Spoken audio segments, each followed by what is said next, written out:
All right, guys, welcome back to the channel. In this video, I want to go over a recent interview that the Mad Rat himself, Ali Abdelaziz, did with Submission Radio and kind of pick it apart, okay? Because he said some absolutely ridiculous things about a few different topics, a lot about Kayla Harrison and Amanda Nunes, some stuff about Alex Pereira, Justin Gaethje, and a couple of other things. So that's what we're going to do. But also, I wanted to take this time to bring something up that I hadn't yet on this channel, mainly because I didn't have an opportunity to do so. After my first video on Ali Abdelaziz, he actually tried to get YouTube to take it down, okay, based on a quote-unquote privacy violation. He tried to claim the entire video as such, and I think that's absolutely fucking hilarious. Now, I responded to YouTube and said that everything in the video was public record, most of which was made public by the terrorist snitch himself, Ali Abdelaziz. And of course, that video is still up and completely unscathed, okay? Which means they reviewed it and found no violations. But also, I just want to point something out. A privacy violation on YouTube can only be reported by the individual directly or through a lawyer, meaning a fan of Ali or a friend or a fighter that perhaps is managed by him could not do it for him. It was either him or he instructed his legal representation to file this on behalf of him, which is absolutely pathetic, but also very funny that they chose to claim a privacy violation, which implies I was spreading private information about him, which to me implies that everything I said was absolutely correct. But either way, I just wanted to throw that bit in there at the beginning of the video because, like I said, had not had an opportunity to do so. But let's get into the interview. There might be like some issues. Maybe Amanda isn't as keen as what people thought. Break this down for me, man. What's going on with this fight? Listen, at the end of the day, first, when Amanda was in the UFC, nobody really cared, to be honest with you. When she left, nobody cared. Now, Kayla brought her back, and Kayla created a moment like this is a big fight, the environment, how she bring her in, and stuff like that. I have my doubt about Amanda. You know, first, she was sitting next to me, and her energy, she wanted Kayla to lose. She was not cheering for Kayla. It's definitely she wanted Juliana to win. This is 100%. And if you want to fight someone, you want them to win, to challenge them, right? But everything she was coaching, she was saying what Juliana should do. She wanted Kayla to lose. I'm just being real. I don't know her, and I don't really care about Amanda.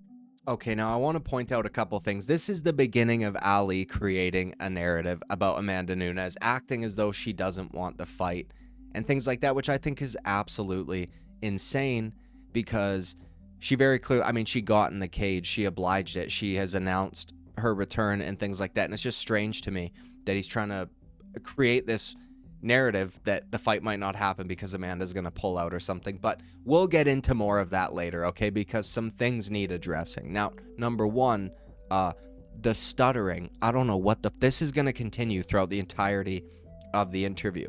I don't know what the fuck's going on with him, if he's withdrawing from his HGH, but also look at that fucking head. I mean, are you kidding me? I've never seen a head like this before in my life. If you watched the first video I did on Ali Abdelaziz, you would probably know that the FBI referred to him as Dolphin. Now, back in the day, that was because he had a squeaky voice, but all of the steroids have changed his voice as well as the shape of his head. Now, it's pretty cool, okay, that we could still call him Dolphin just because of a different attribute. His head is shaped like that of a dolphin's. It looks like he's about to sprout a horn out of his fucking head. I think that Ali Abdelaziz should go find some Hollywood producer and pitch the idea of a Coneheads remake because he would fit right, and they wouldn't even need to do makeup or put anything on him or anything like that. He already looks exactly the same way they did in that movie, okay? But let's continue on with the narrative that he's trying to set here.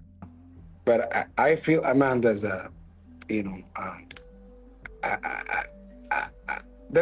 Okay, now I fully intended to let that play, but what the fuck was that he just did there? Okay, now listen, he's taking the nickname Dolphin to heart. I think he is trying to seriously play the role. That was insane. And I bet you that back in the day when he had that squeaky voice, it probably sounded a lot more similar to an actual dolphin. He sounds like a dolphin that's maybe been smoking for half his life. But either way, I'll let the rest of the clip play. That's why I said this fight should happen at 145, because that's what I'm predicting. She would take the fight at 135. And after the 3 weeks out or 2 weeks out, said I can't make the weight. Let's make it at 145, or she gonna pull out, right? I feel, you know, Amanda, she have what, 5 losses? I think 4 of them by submission. By a girl, she's 5-5. Other girl, Alexis Davis, she was 37 years old, like, you know, 30 some years old. Her record is 11-7. You know, she lost to other girl in Invicta, 11-7. She got finished 4 times or 3 times. And I feel Amanda, she got finished by Juliana. And MMA math doesn't really work, but we saw what Kayla did to Juliana. And Juliana is tough as nails. All respect to Juliana. And you see what Amanda couldn't do to Juliana. Juliana choke out, and after that, make her quit. And after that, she barely come. She beat her by decision, right? It was a very good decision, whatever, right? And I think mentally, I can't take what she accomplished, but also I thought she lost to Valentina 2 times they fought, right? And she beat a lot of 125-pound girls.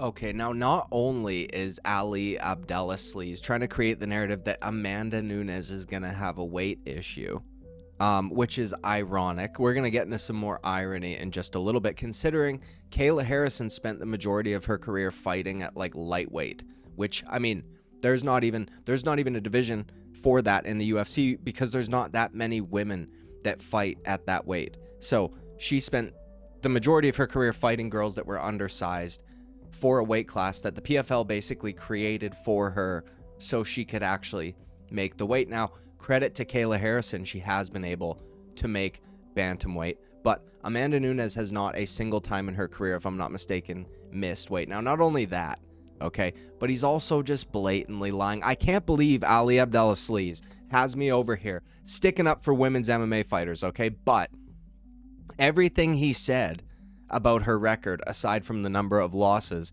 was just blatantly false, okay? She does not have 4 submission losses. She's got 2. And if I'm not mistaken, the first one was literally her debut fight, and then, of course, to Juliana Pena. If you go over her record on Tapology, which I have pulled up at this very moment, she never lost to a girl with a 5-5 record.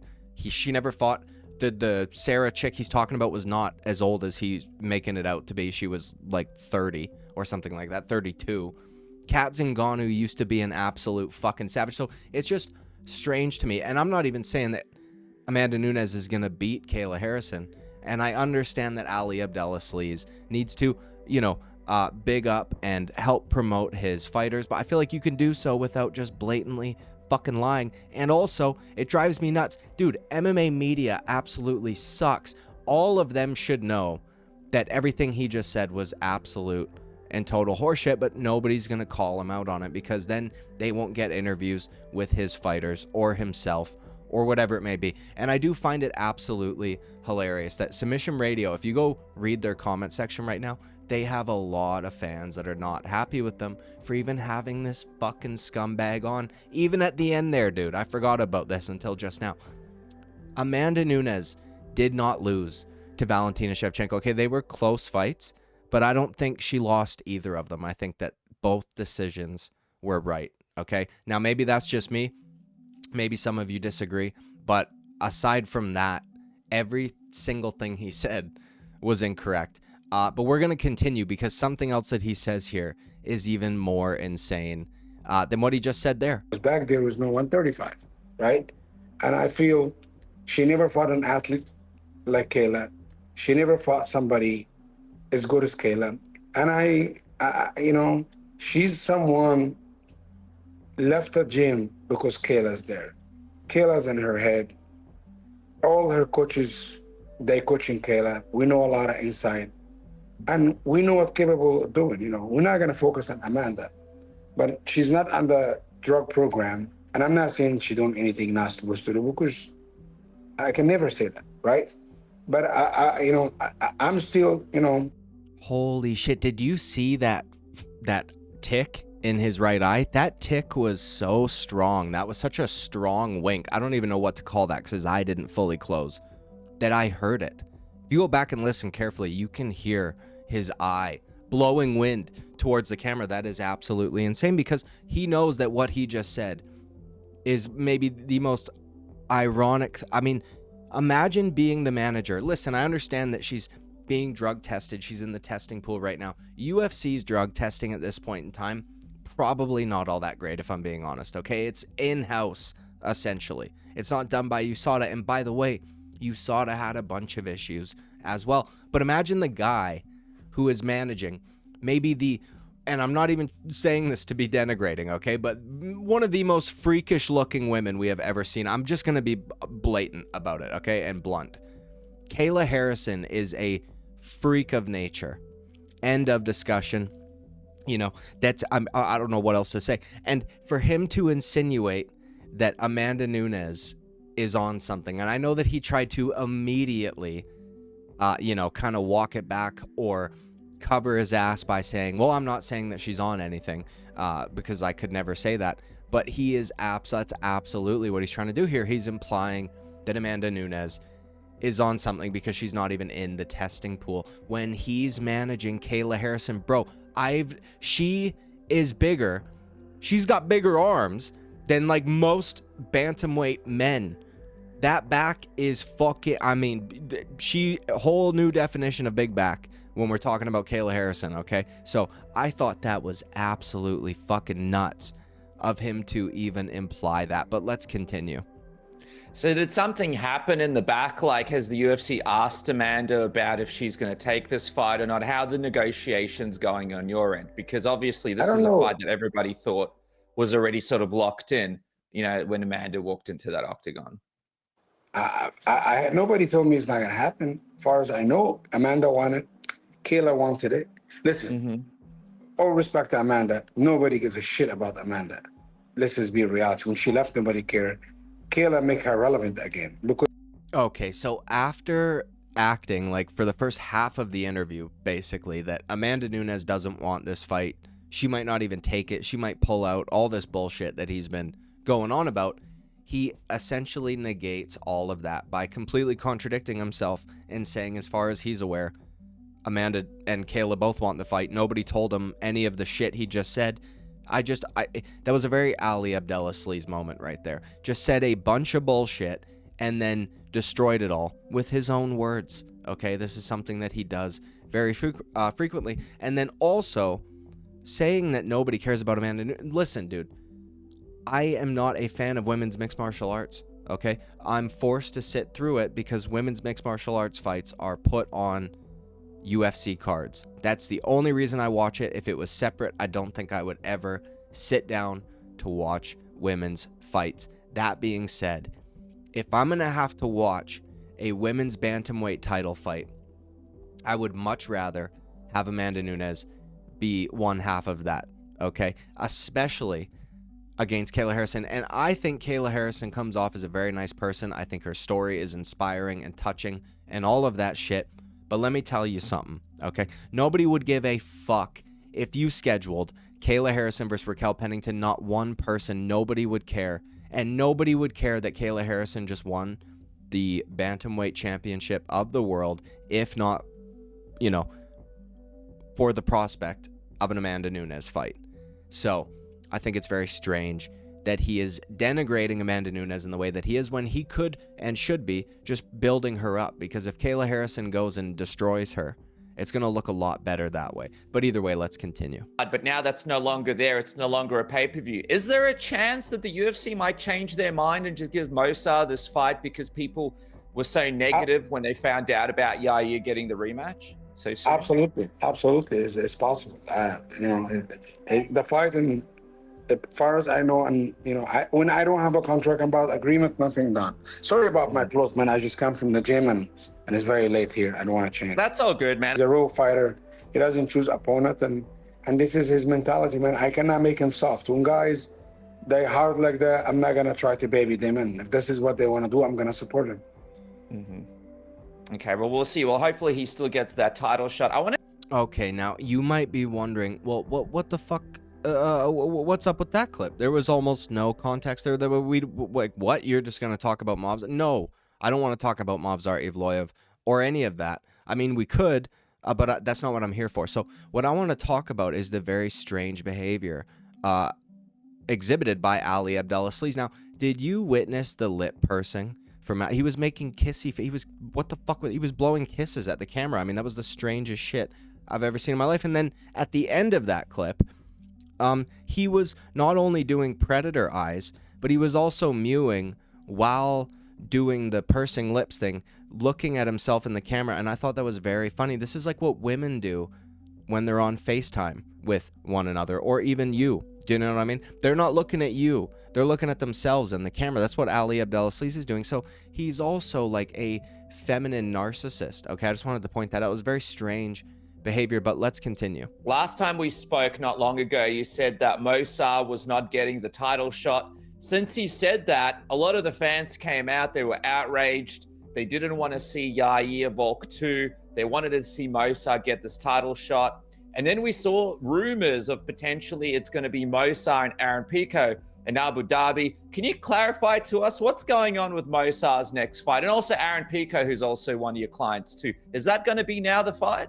This is what Mufsar told me. I said, if I fight anyone and I lose, I'm not worthy of a title shot. Habib did it, Islam did it, Bilal did it. I'm not better than none of these guys.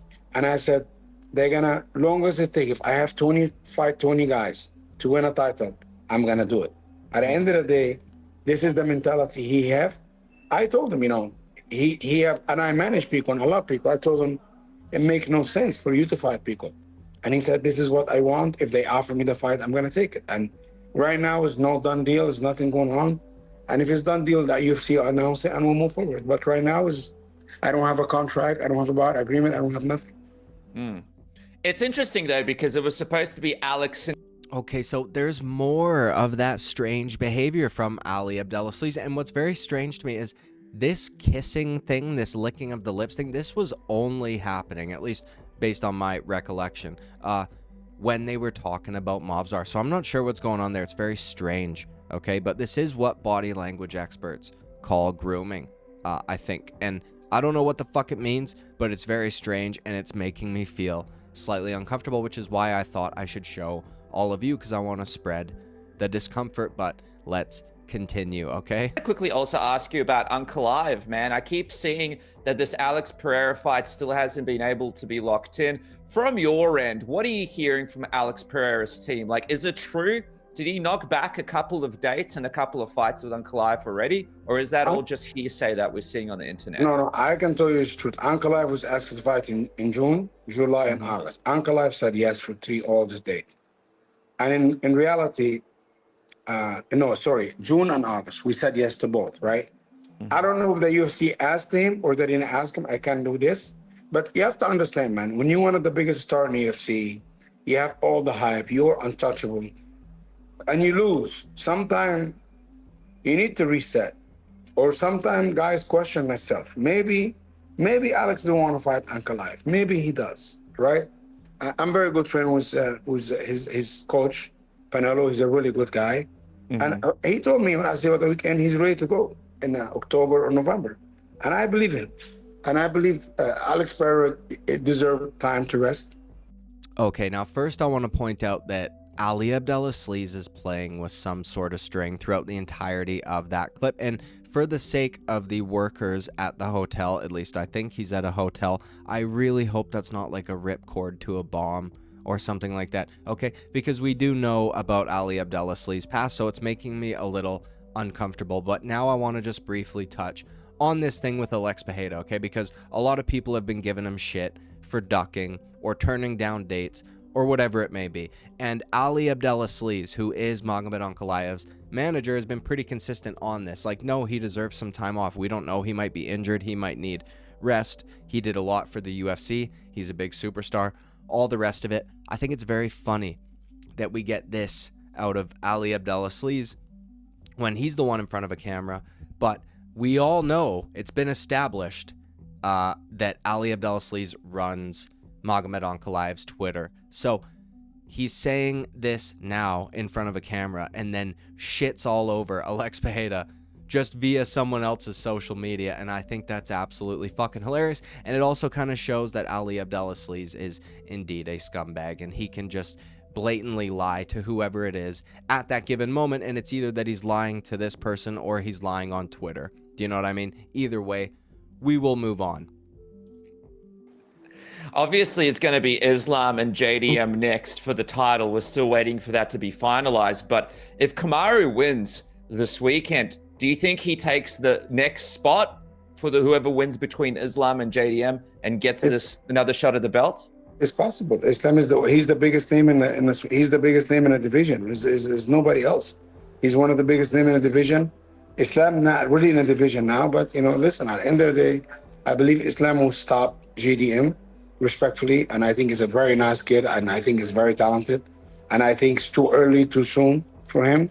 Islam just have the worst matchup game, and I think Kamaru can fight GDM or can fight somebody else, whatever he want to do. Kamaru's a legend, man. Sometimes when you accomplish this much, you can get to do whatever the hell you want.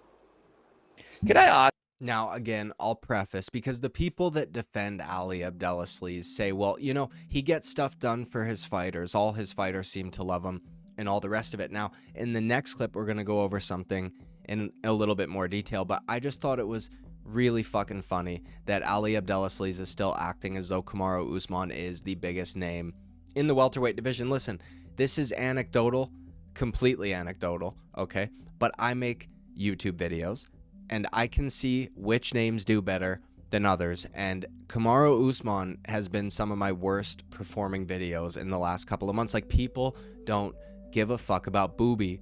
It's time to put Booby in. Okay, nobody cares about Kamaru Usman at this point in the game, and I get that he is a legend in a sense, I guess. Like, he had a good run at welterweight, a decent title reign.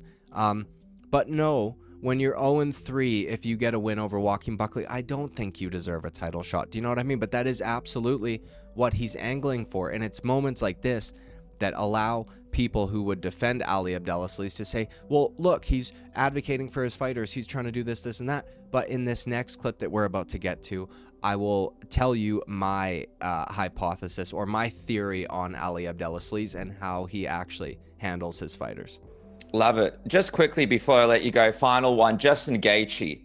A lot of people are sort of asking, what's next for Justin Gaethje? Obviously, it's going to be Ilya and Charles at the moment, but people are asking, do you do Justin Gaethje and Armin? Do you do Justin Gaethje and Paddy Pimblett? Like, what do you think? Ideally for you, who do you think could be next for Justin Gaethje? Justin Gaethje fight the winner. He won 3 of his last 4. He saved the UFC 2 times. They needed him, and he's there. The guy did so much for the sport. And if anyone said he doesn't deserve it, and he said, I'm not going to fight for the title, I'm just going to hang up my gloves. Really? So if he doesn't get a title shot, that could be it? We might not see Justin Gaethje again? Yeah, Jean is a very principled guy, and I never feel strong about this, and he really told me this yesterday. I was him at the fight. He said, I'm not going to get a title shot. I feel disrespected. I love being a UFC fighter. I love the UFC, but I feel the UFC have to love me back, and he doesn't feel the love right now. But, listen, at the end of the day, I think this guy, they love him. I think they will give him what he wanted. But at the end of the day, like, we have to see what happened first between Charles and Ilya. Now, before we get into the Justin Gaethje part of that clip, I want to just point out, okay, Ali Abdelaziz is still doing the kissy face. So now I don't know that it is Movzar, and I think that Ali Abdelaziz just wants to fuck this guy from Submission Radio, which is absolutely disgusting. Okay, so Ali Abdelaziz says that Justin Gaethje will retire if he doesn't get the next title shot. Now, this is not just coming from Ali Abdelaziz. By the way, Justin Gaethje has apparently expressed this very same thing to John Anik, who told us on his podcast that Justin Gaethje was very mad that the UFC made Charles Oliveira versus Ilia Topuria instead of having him be one half of that title fight. Now, some of you will be saying, well, it's Ali's job to promote his fighter to try to get him the biggest fights possible. Justin Gaethje is 3-1 in his last 4. And the only asterisk there, I guess, is the brutal fucking KO to Max Holloway. And That is true, but that was just 2 fights ago, okay? And that's a very hard visual for people to forget when you see a guy fighting for a championship fight when he just got 1 win over Raquel, a guy who he had already beaten and a guy who was inactive for, I think, over a year with an injury, okay? And not just that. In my opinion, the very reason that Justin Gaethje did not fight Islam Makhachev was because of Ali Abdelaziz and his greed, okay? Which I'm going to be showing you a couple of clips to end off here that supports that. But Justin Gaethje fought Max Holloway at UFC 300 in, I believe, was it May? He could have waited 1 month to fight Islam Makhachev in June, but he didn't. And instead, Dustin Poirier, the guy who he had just knocked out, got that title fight. And that's absolutely 100% mismanagement by Ali Abdelaziz. I think he was trying to double dip. Okay, I think he thought, well, I can get a pay-per-view payday from my boy Justin Gaethje, and then next month I can get a pay-per-view payday from Islam Makhachev instead of knocking off one of them next month. So that's my opinion on that. I think that Ali Abdelaziz mismanaged Justin Gaethje, and I think that Justin Gaethje just doesn't see it because he's not going to turn down fights, or at least he wouldn't at the time in his career when he took the Holloway fight. But either way, let me show you a couple of clips that I believe prove Ali Abdelaziz's greed, okay? Told me multiple times his dream is to fight at Madison Square Garden. Can we make this happen for him at some point? Yeah, but Madison Square Garden takes 6%, and he make a lot of money. That's just too much money for him to lose. Yeah, no, that's fair. A lot of people ask. So Ali Abdelaziz is so... Do you think Islam Makhachev cares about fucking taxes? I mean, these guys aren't hurting for money, and he has expressed on multiple occasions that his dream is to fight at Madison Square Garden. I really don't think Islam Makhachev cares about paying taxes, okay? And I know that MSG has very high taxes because there were so few fighters that wanted to fight there during the pandemic that Ali got all of his guys to do it instead, okay? Justin Gaethje, one of them. Just nobody, I guess, that would give him pay-per-view shares, so he thought it didn't matter. Anyways, but here's another clip. This will be the last clip that we take a look at, and then I'll wrap things up, of Submission Radio asking Ali Abdelaziz what his thoughts on the Jon Jones, Tom Aspinall saga has been. Okay, finally, sorry, I lied. This is the last one. I just want to get your thoughts because you're the guy that makes all the big fights happen. You're able to get these big fights to come together.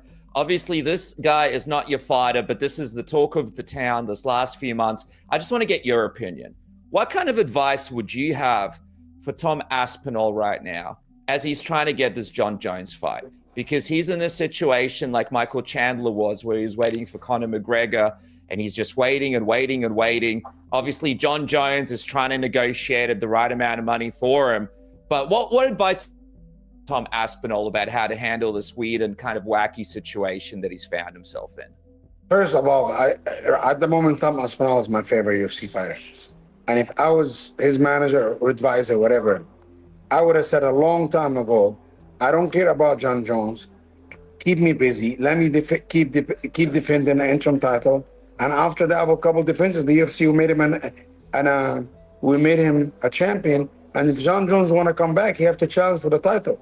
Now they let Jon Jones hold the chips by Tom holding his feet. Listen, you can buy everything back except time. And I think Tom Aspinall make a huge mistake waiting for Jon Jones, because this time worth so much money and worth so much training. He can get hurt in this time, right? Okay, now while there is some truth to what he says about not being able to buy back time and Tom missing out on paydays and things like that, you can just tell how greed-driven he is, and it's probably a good thing that Tom Aspinall's manager is his dad and not some fucking sleazeball scumbag like Ali Abdelaziz, who just tries to milk as much money out of his fighters as he possibly can until they can do it no longer. Because his rationale at the end there, well, Tom could get hurt in this time. Yeah, Tom could get hurt training for some bullshit fucking defense of his interim title against a guy that he's already finished in the first round, and then lose everything, the potential for that big Jon Jones fight. Now, it's easy to say this in hindsight because it does kind of look like as though that fight could potentially not happen or won't happen. Do you know what I mean? Jon Jones has been saying some pretty crazy shit on Twitter.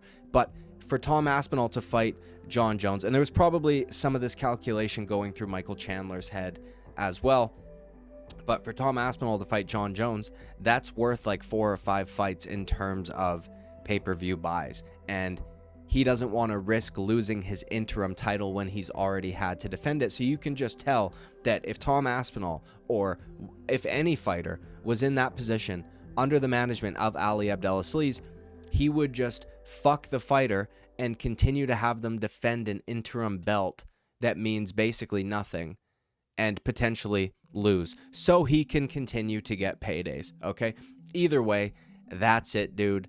I just wanted to pick apart this video because I fucking hate this guy. Okay, I think he's a scumbag. I think he's a creep. If you haven't yet already, go watch the first video I did on him if you are not sold on him being an absolute sleazeball. But either way, like and subscribe. I would greatly appreciate it. I'll see you at the next video. Bye bye.